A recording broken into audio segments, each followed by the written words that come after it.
ओम नवनागस्तोत्रम् ओम अनंतं वासुकिं शेषं पद्मनाभं जकम्बलं शंखपालं धृतराष्ट्रं तक्षकं कालियं तथा एतानि नवनामानि नागानां च महात्मनां सायंकाले पठेन्नित्यं प्रातःकाले विशेषतः तस्य विषभयं नास्ति सर्वत्र विजयी भवेत्। ओम ओम नमोस्तु सर्पेभ्यो जे के च पृथिवी मनो जे अंतरिक्षे जे दिवि तेभ्यः सर्पेभ्यो नमः।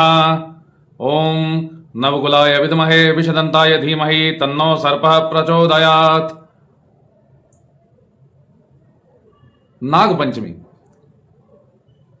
श्रावण माह की शुक्ल पक्ष पंचमी, जिसे कि नाग पंचमी कहा जाता है। जिनकी कुंडली में काल सर्प दोष हो, उनके लिए यह विशेष अवसर है सर्प दोष से मुक्त होने के लिए कि वे नागों की पूजा करें। शास्त्र में अनेक कथाएं प्रचलित हैं। आज हम उन कथाओं पर चर्चा करने वाले हैं। प्राचीन समय की एक कथा है किसान व नागिन की। एक किसान जो कि अपने खेत में हल चला रहा था, वह उसके खेत में नागिन के बच्चे भी रहते थे। किसान ने अनजाने में हल के दबाव से नागिन के बच्चों की मृत्यु हो जाती है। जब नागिन वापस लौटती है तो अपने बच्चों को मृत देखकर बहुत ही क्रोधित होती है। वह किसान के परिवार से बदला लेने को जाती है। वह परिवार के अन्य सदस्यों को डस लेती है।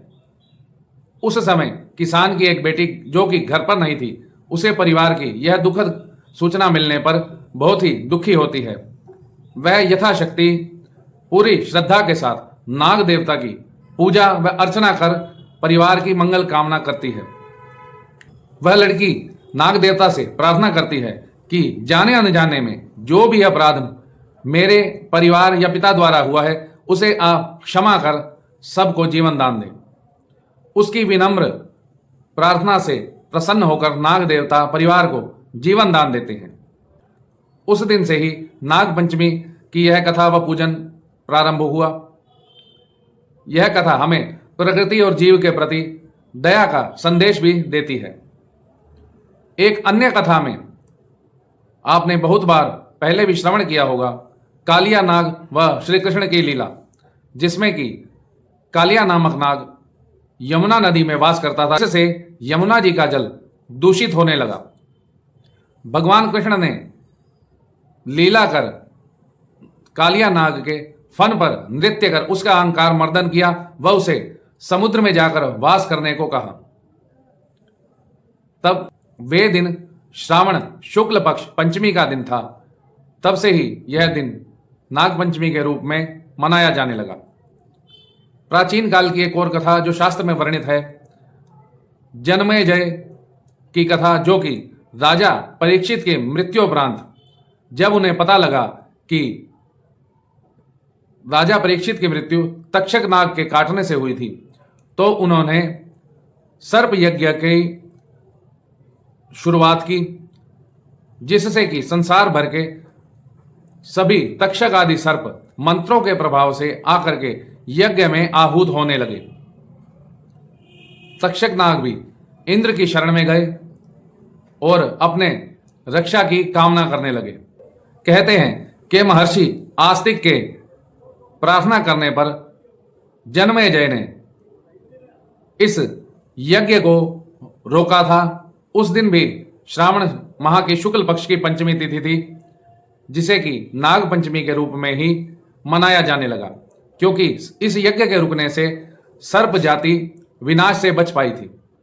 आप लोग भी यथाशक्ति इस दिन नाग देवता की यथारूप यथाशक्ति यथावस्तु पूजा कर उनसे प्रार्थना करें व घर में सुख शांति की भी कामना करें। नाग जो कि शिवजी के गले में भी विराजता है, तो इस दिन शिवजी की पूजा भी आपको अवश्य करनी चाहिए और सर्वप्रथम गणपति जी की पूजा भी अवश्य करें। दूध दही घी शहद चावल फूल रोली धूप दीप नैवेद्य व दक्षिणा आदि से यथाशक्ति पूजन करें। प्रातः काल का समय बहुत ही उत्तम माना गया है। कई परंपराओं में हल्दी के द्वारा भी नाग की आकृति बनाकर उनकी पूजा की जाती है। कहीं पर मिट्टी के नाग बनाकर उनकी पूजा की जाती है। आमतौर पर मंदिर में शिवजी पर नाग नागिन का जोड़ा चढ़ाकर भी पूजा की जाती है। अनेकों विधियां हैं, आप यथाशक्ति पूजन कर भगवान शिव से भी आशीर्वाद अवश्य प्राप्त करें। ओम नमः शिवाय। प्रार्थना। ओम सर्वे नागाः प्रियन्तां मे ये केचित् पृथिवीतले ये च हेलिमरीचिस्था ये अंतरे दिवि संस्थिताः ये नदीषु महानागा ये सरस्वतीगामिनः ये च वापि तडागेषु तेषु सर्वेषु वै नमः। ओम।